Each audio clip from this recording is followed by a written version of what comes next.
அன்பரசி எனக்கு பிறந்தவதான்.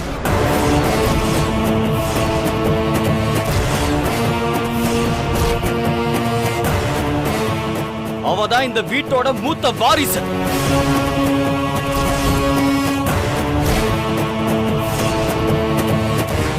கஸ்தூரிக்கும் எனக்கும் பிறந்தவதான் அன்பரசி.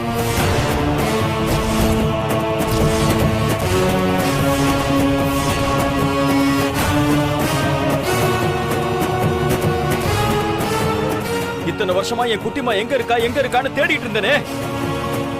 அந்த குட்டிமா இதோ நிக்கிறாளே, இந்த அன்பரசி தான்.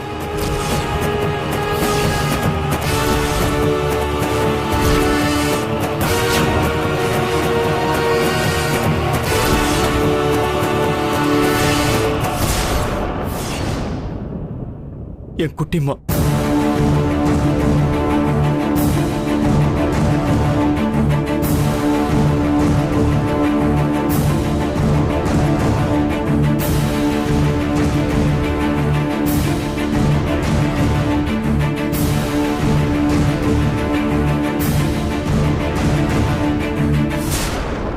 அப்பா, ஐயோ அப்பா, நான் பாட்டு கேட்டுக்கிட்டே இருக்கேன், நீங்க அமைதியா நின்னுட்டு இருக்கீங்க. அனன்யா, நீ என்ன வாய்க்கு வந்த மாதிரி எல்லாம் பேசிட்டு இருக்க? அவன் உன் அப்பா.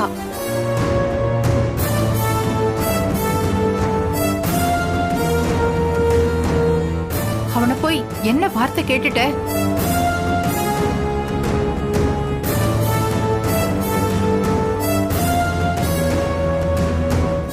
அவளும் வயசு பொண்ணு தானே.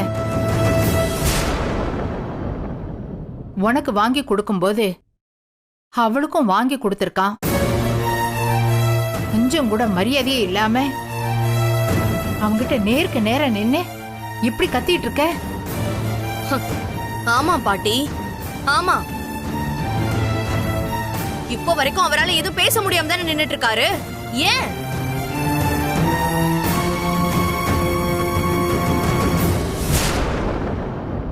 ஏன்னா அவருக்கே நாம செஞ்சது தப்புன்னு தெரிஞ்சுதான் நின்னுட்டு இருக்காரு. அனன்யா, அவன் பண்ணது தப்புன்னு நீ சொன்னா அத திரும்ப திரும்ப செய்யன்னு நான் சொல்லுவேன். ஓஹோ, அப்படின்னா என்ன விட எங்க இருந்தோ வந்த அவதான் உங்களுக்கும் அப்பாவுக்கும் பெருசா போயிட்டால. அனன்யா, அப்பா வேண்டாம், நீங்க எதுவும் பேச வேண்டாம்.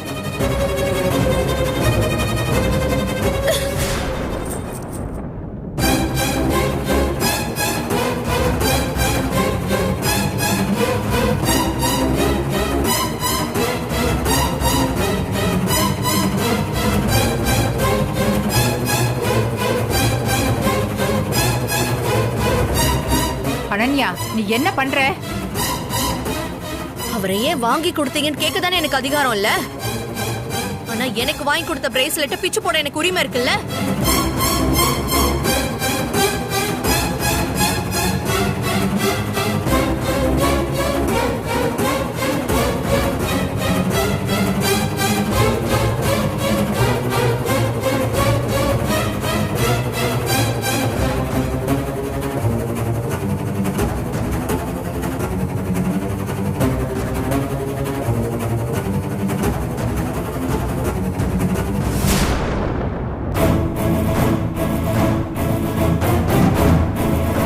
என்ன திட்டினீங்கல்ல, அதான் அனன்யா அதுக்கெல்லாம் சேர்த்து கொடுத்துட்டா. நல்லா வாங்கிக்கங்க. அனன்யாவோட கோபம் நியாயம்தான். ஆனா என்ன பண்ண சொல்லுவீங்க? அவளை போய் சமாதானப்படுத்த சொல்லுவீங்க, அதானே? அதத்தான் இப்ப பண்ண போறேன். வசந்தா, ஏ வசந்தா. அம்மா, சீக்கிரம் வா. இந்த வரமா. சொல்லுங்கம்மா. புடி, உன் வீட்டுக்கு இல்ல, புடி. இத தெருவுல சுத்துற நாய்க்கு போட்டுரு. இதுல காய்கறி எல்லாம் இருக்கு. இதெல்லாம் எடுத்துட்டு போய் இவங்களுக்கு சமைச்சு போடு. புடி. நம்ம இஷ்டத்துக்கு இந்த வீட்டுல சமைச்சு சாப்பிட கூட உரிமை இல்லாம போச்சு.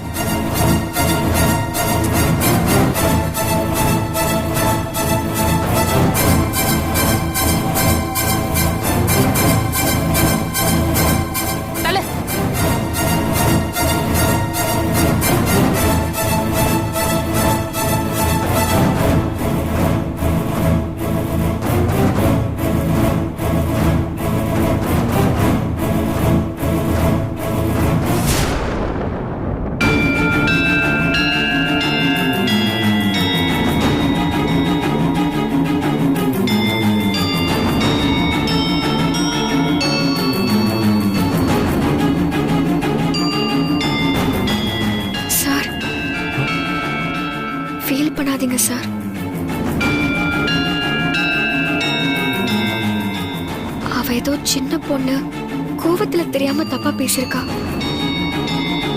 நானும் எங்க அம்மாவை பத்தி பேசுறப்போ உடஞ்சுதான் சார் போயிட்டேன்.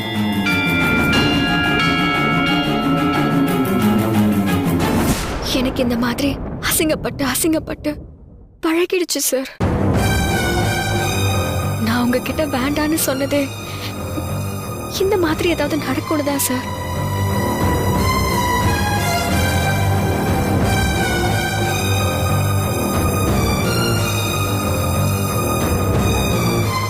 அன்பரசி, அன்பரசி,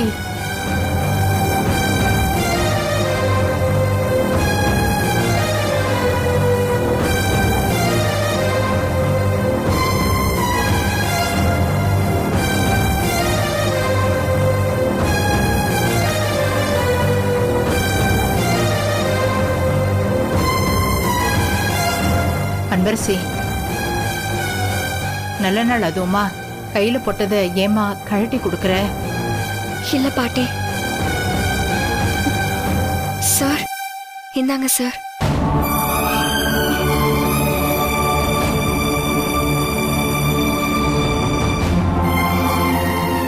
புடிங்க சார்.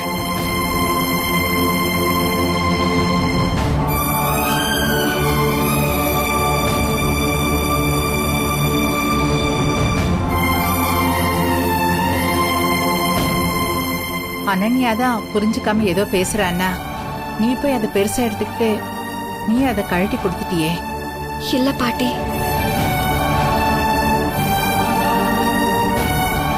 எனக்கு சின்ன வயசுல இருந்தே தங்கத்து மேலலாம் பெருசா ஆசை இல்ல. சாரும் நீங்களும் என் மேல காட்டுற பாசமே போதும். இதெல்லாம் வேண்டாம் பாட்டி, என்னை மன்னிச்சிருங்க. வர சார்.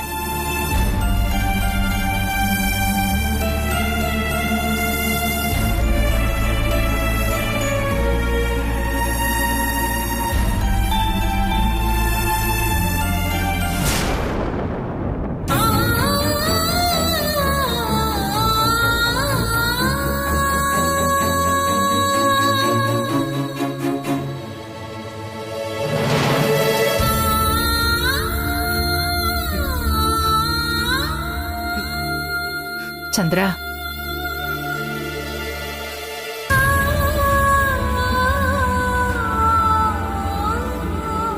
அனன்யா பேசினதெல்லாம் நீ பெருசா எடுத்துக்காது சந்திரா.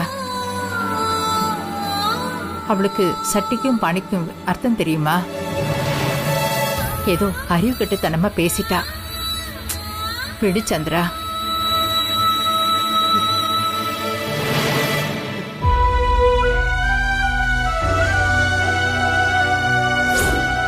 அவங்க அம்மா என்ன உங்களுக்கு முத பொண்டாட்டியா?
அனன்யா, ஏய், என்னடி இருட்டுல உட்காந்துக்கிட்டு இருக்க?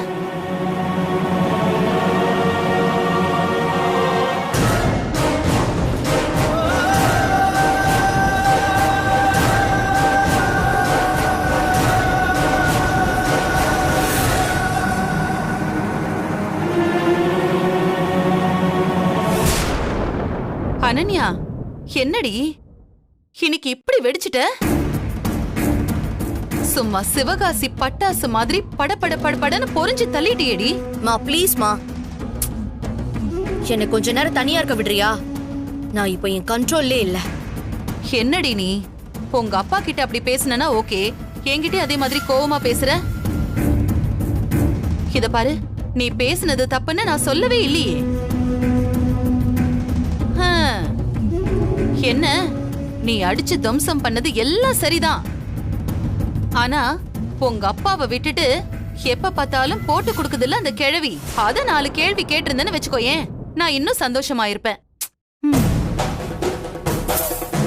என்ன இந்த நேரத்துல நீ இப்படி பிரச்சனையை கிளப்புனது எனக்கு ஒரு வகையில சங்கடம் தான் அனன்யா.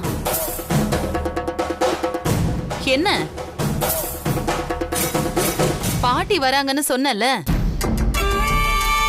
அவங்க வரும்போது இந்த மாதிரி வீடே அலங்கோலமா இருந்துச்சுன்னா சும்மாவே உங்க அப்பாவுக்கும் அந்த கிழவிக்கும் என் குடும்பத்தை கண்டாலே பிடிக்காது. இப்ப நீ கேட்ட கேள்வியால வால்ல நெருப்பு சுத்தின குரங்கு மாதிரி 2 பேரும் கடும் கோவத்துல இருப்பாங்க. அப்புறம் என்ன, அவங்க மொத்த கோவத்தையும் என்கிட்ட தான் காட்டுவாங்க. என்ன அம்மா வரும்போது இந்த மாதிரி விஷயம் எல்லாம் நடந்திருக்க வேண்டாமேன்னு பார்த்தேன்.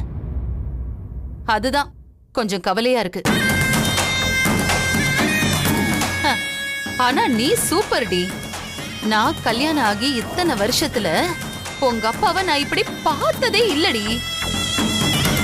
பக்கத்து வீட்டுல இடியே விழுந்தா கூட என்ன ஆச்சுன்னு பதறாம கேப்பாரு அந்த மனுஷன். ஆனா இன்னைக்கு நீ கேட்ட கேள்வியில சும்மா அந்த மனுஷன் ஆடி போயிட்டாரு. வாழ்ந்திருக்கேனே, எனக்கே அவரை பார்க்கும்போது கொஞ்சம் பாவமா தான் இருந்தது. ஆனா நீ கேட்ட பாரு ஒரு கேள்வி. பா, இந்த அன்பரசி என்ன உங்களுக்கு பிறந்தவளா இல்ல அவ அம்மா என்ன உங்களுக்கு மொத பொண்டாட்டியான்னு கலக்கிட்ட அனன்யா. நீ அப்படி சொல்லும் போது நானே ஆடி போயிட்டேன். இத்தனை வருஷத்துல என் மனசுல நான் கேட்க நினைச்ச கேள்வியெல்லாம் அப்படியே நீ கேட்டுட்ட. நான் மட்டும் அதை கேட்டிருந்தேன்னு வச்சுக்க, இந்நேரம் அந்த கிழவி தொடப்பத்தை எடுத்துட்டு வந்து என்ன தொலைச்சி எடுத்து வீட்டை விட்டு போடின்னு என்ன துரத்தி இருக்கும். உங்க அப்பா அப்ப என்ன பண்ணுவாரு? வழக்கம் போல ஜால்ரா அடிச்சுக்கிட்டு எங்க அம்மா சொல்றது சரிதான் அப்படின்னு சொல்லி வேடிக்கை பார்த்துட்டு இருப்பாரு. சும்மா சாமி வந்த மாதிரி வானத்துக்கும் பூமிக்கும் குதிச்சுட்ட நீ. இவ்ளோ கத்தி இருக்க, உடம்பும் மனசும் கண்டிப்பா டயர்டா இருக்கும். அதனால எதை பத்தியும் யோசிக்காம ரெஸ்ட் எடு. என்ன அம்மாவுக்கு பிடிக்கும்னு ஆசையா கறிமீன் எல்லாம் வாங்கிட்டு வந்தேன். அத திங்க விடாம பண்ணிடுச்சு அந்த கிழவி.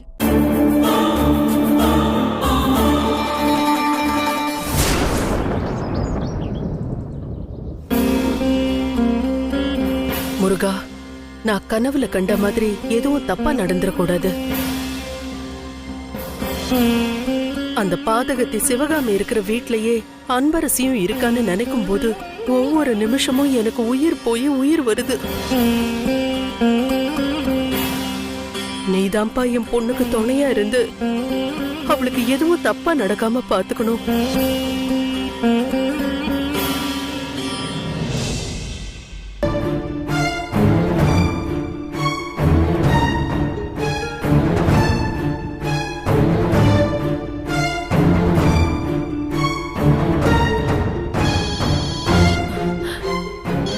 போன் பண்றாரு. ஹலோ அம்மா,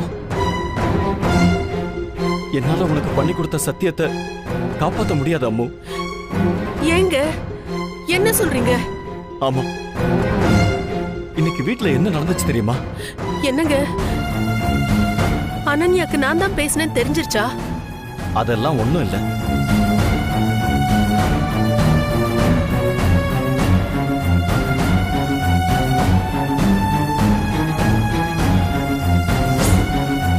வாங்கி கொடுத்த அதே பிரேஸ்லெட், அதே மாடல், அதே கடையில அவளுக்கும் வாங்கி கொடுத்திருக்கீங்க. அவ என்ன உங்களுக்கா பிறந்தா? அவங்க அம்மா என்ன உங்களுக்கு முத பொண்டாட்டியா? இதுக்கு தாங்க சொன்னேன், வேண்டாம் அன்பரசி ஹாஸ்டல்லயே இருக்கட்டும்னு. நீங்க தான் கேட்க மாட்டேன்ட்டீங்க. இப்ப பாத்தீங்களா என்னாச்சுன்னு? அப்புறம் அவளுக்கு எதுக்குங்க பிரேஸ்லெட்லாம் வாங்கி கொடுத்தீங்க? அனன்யா பார்வையில நீங்க பண்ணது பெரிய தப்பு. அவ மட்டும் இல்ல, எந்த பொண்ணுக்கும் அப்பா இப்படி பண்ணா கோவம் தானங்க வரும். யாருன்னே தெரியாத ஒருத்தையும் நம்மளையும் சரிசமமா பாக்குறாரே அப்பான்னு அனன்யா ஆத்திரப்பட்டிருக்கா. அதையேதான் நானும் சொல்றேன். உன் சத்தியத்தை நீ திருப்பி வாங்கிக்கோ. என்னால அன்பரசி அசிங்கப்படுறத பாத்துக்கிட்டு இருக்க முடியல அம்மு. தயவு செஞ்சு உன் சத்தியத்தை நீ திருப்பி வாங்கிக்கோ. நான் உன் காலில் விழுந்து கேட்கிறேன். இதுக்கு மேல என்னால முடியலம்மா. ஏன் முன்னால அனன்யா இப்படி ஒரு வார்த்தை கேட்கும் போது நான் எதுவுமே சொல்லாம அப்படியே சிலையாட்டம் நின்ன. அப்போ எனக்கே என்ன பிடிக்கல அம்மு. நேத்து அன்பரசி என் அப்பா ஏன் என்ன விட்டுட்டு போனார்னு தெரியல சார்னு அழுதம்மா. அப்போ என்னால அவளை சமாதானப்படுத்த முடியல. அப்பா நான் பக்கத்துல தான் இருக்கேன், குட்டிமா அழாத அப்படின்னு என்னால ஒரு வார்த்தை கூட சொல்ல முடியாத பாவியா நின்னம்மா. அம்மு, இந்த உண்மையை என் மனசுல வச்சுக்கிட்டு வெளியே அன்பரசி உண்மை தெரியாம அன்பரசி படுற அவமானத்தையும் அசிங்கத்தையும் பார்க்கும்போது சத்தியமா எனக்கு செத்துடலாம் போல இருக்கு அம்மு. தயவு செய்து என்னை தடுக்காத. எல்லார்கிட்டையும் அன்பரசியை காட்டி இவதான் என் மூத்த பொண்ணு, இவதான் என் எல்லா சொத்துக்கும் வாரிசுன்னு எல்லார்கிட்டையும் சொல்ல போற அம்மு. எங்க அப்படி நீங்க சொன்ன அடுத்த நிமிஷம் நீங்க என்ன? ஐயோ அம்மு, திரும்ப திரும்ப இத சொல்லி ஏன் என்ன சாகடிக்கிற? அப்படி நான் உண்மையை சொன்னா நமக்கு என்னதான் பிரச்சனை வரும்? அதையாவது சொல்லி தொலைய. அப்படி என்ன தலைப்புற பிரச்சனையா இருந்தாலும் அதை நான் பாத்துக்கிறேன் அம்மு. அப்படி யாரால அன்பரசிக்கு ஆபத்து வரும்? அவங்க யாரா இருந்தாலும், எவ்வளவு பெரிய ஆளா இருந்தாலும் அவங்கள கொன்னுட்டு மறுவேளை பாக்குறேன். என் பொண்ணுக்கு ஒண்ணுன்னா நான் விட்டுருவனா? என் உசுரை கொடுத்தாவது நான் பாதுகாக்கிறேன் அம்மு.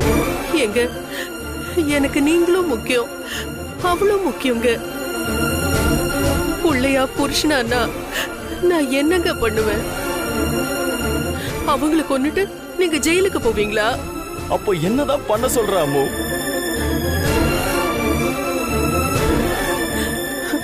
இத பாருங்க, எல்லாம் கொஞ்ச நாள் தான். என்னதான் இருந்தாலும் அவ இன்னொரு வீட்டுக்கு போக போறவ தானே. அதையும் நான் சீக்கிரமா பண்ணிருவேங்க. அப்படின்னா காலத்துக்கும் அன்பரசி தான் என் பொண்ணுங்கிற உண்மைய நான் சொல்லவே முடியாதா அம்மு?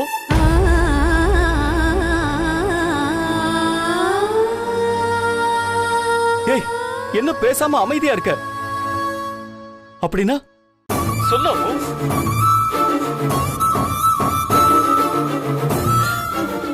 வேற வழி இல்லைங்க. அவ உயிரை காப்பாத்த எனக்கு வேற வழி தெரியல. ஐயோ,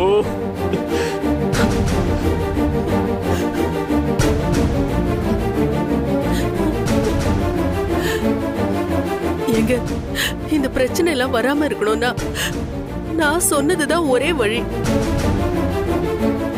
நானே அன்பரசி கிட்ட பேசி எனக்கு எதுவும் தெரியாத மாதிரி அவளை ஹாஸ்டல்ல போய் இருக்க சொல்றேங்க.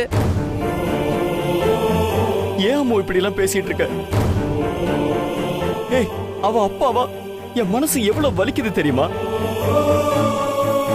எனக்கு ஏன் இவ்வளவு பெரிய தண்டனை கொடுத்துட்டு இருக்க? அதுவும் இல்லாம அன்பரசி ஏன் ஹாஸ்டல்ல தங்கணும்? ஏய், கப்பல் மாதிரி இவ்வளவு பெரிய வீடு இருக்கு. லிட்டரலி 600 கோடிக்கு சொந்தக்காரி அவ.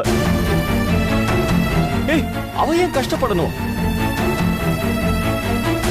அன்பரசி யாருன்னு தெரியாதப்பவே அவ கஷ்டப்படுறத என்னால பார்க்க முடியல. இப்ப அவ கண்ணுல இருந்து ஒரு சொட்டு கண்ணீர் வந்தா கூட என் நெஞ்சில ரத்தம் வடியுது. பாசத்துல உன்னை கம்பேர் பண்றேன்னு நினைக்காத. அம்மா பாசத்துக்கு கொஞ்சம் கூட குறைஞ்சது இல்லம்மா இந்த அப்பா பாசம்.